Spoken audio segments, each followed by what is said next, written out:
Kurt with Axtreme-Guitar, and today I'm going to be going over how to play the song Could Not Ask For More by Edwin McCain.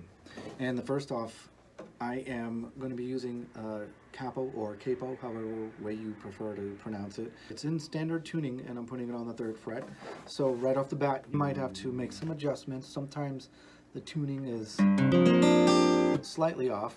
So the first thing with this song is that we're working with mostly the chords D and G over D. That's the main riff.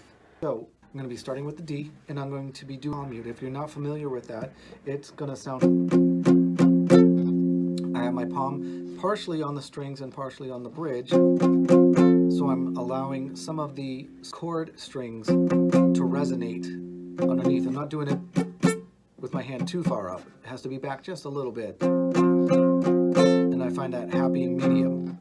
And once I've gotten that happy medium, I'm going to make sure that I'm not hitting the E string when I'm doing the D. If you're not familiar with that, a D with an E just sounds off. It just doesn't sound good. So I can either block it with my thumb just a little bit. I'm touching it just the slightest bit over here. I'm not pressing down. And I'm going to use this palm mute technique. And then I'll do the like that. Now, the other tricky part that you'll have to get used to is do melodic riff with that D chord. It's just on the 2 bottom strings here, the B and the E, and then just going. So last string, 2nd string, open, and then 2nd fret.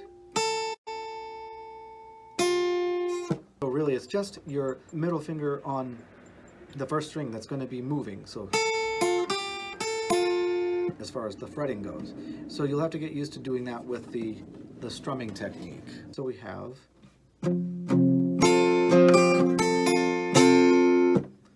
So you can see there's some techniques that I use in there that you'll definitely need to get used to. If that is a little beyond your abilities at the moment, you can just get away with doing the straight chords.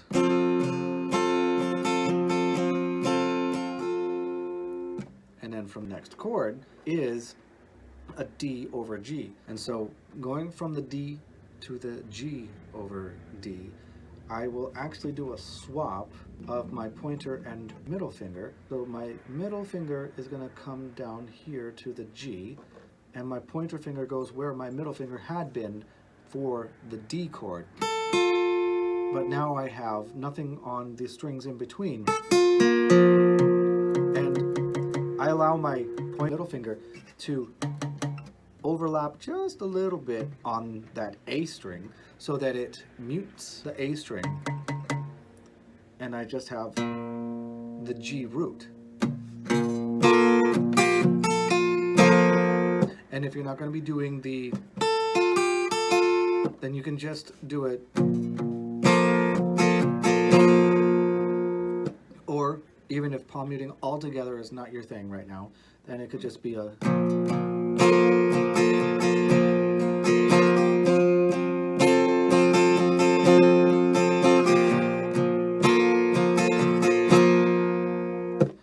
I'll go without doing it exactly the way that he does it in the song, and just do it with the regular chords, just staying on beat. So.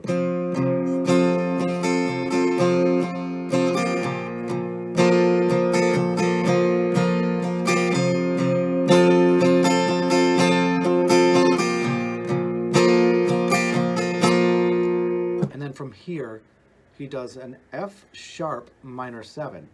So you're going to bar, and then your ring finger comes on the 7th fret of the A string with your ring finger, and he rakes. And when I'm saying raking, I'm just strumming from back here. And that's how he does that there. So we had the F sharp minor 7 to the G.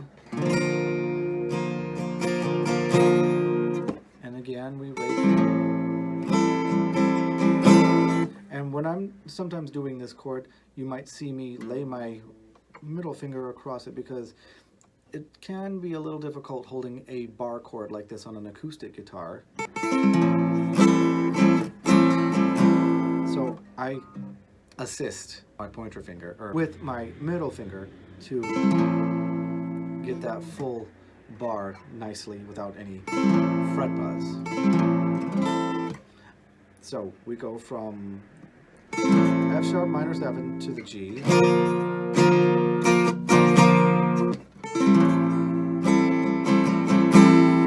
And then we can go to an E minor 7 and to a E7.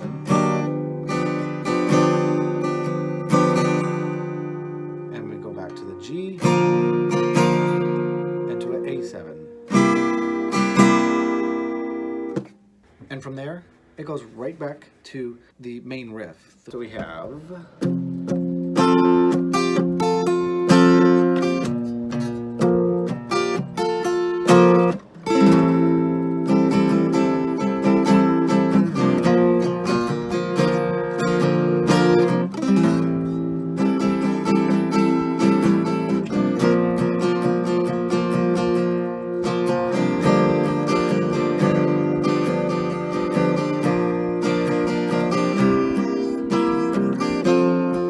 At this point here, it would go back into a verse, but let's just skip ahead, and it's very similar in the way that it would go from that portion there of the verse, and it will ride on the D and get to the chorus. So we're riding on the D, to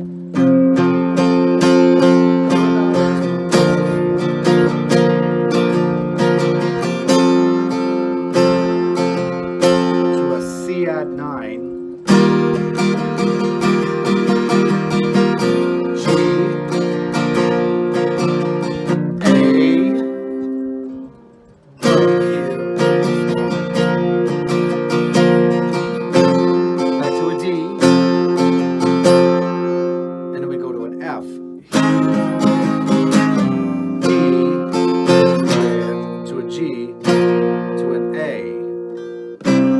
actually not just an A, it's an A sus4.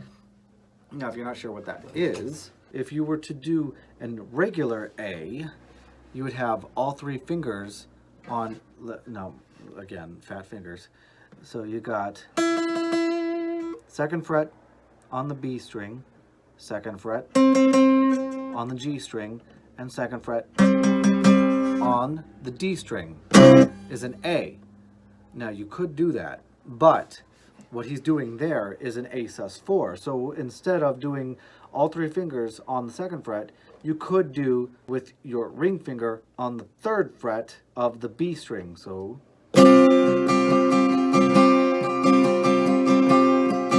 and he holds that note for a while there. And you can go back to the 2nd fret with your ring finger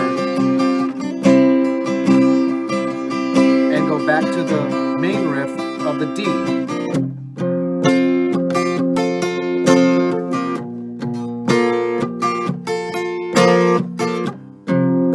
And it goes right back to the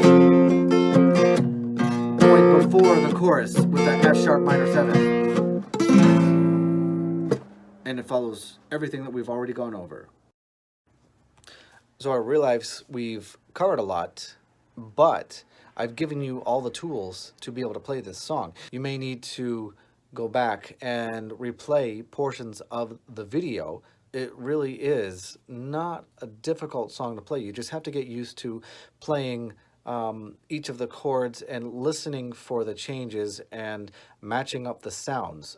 I've included the PDF for the song with the chords. You can match up what I created in the PDF with the song. I hope that was very helpful, and if you like what you see, please subscribe, and I'll continue to create other videos like this one. You can always go back to my website and check out what I have going on over there at Axtreme-Guitar.com, and as always, stay safe, and I'll talk to you soon.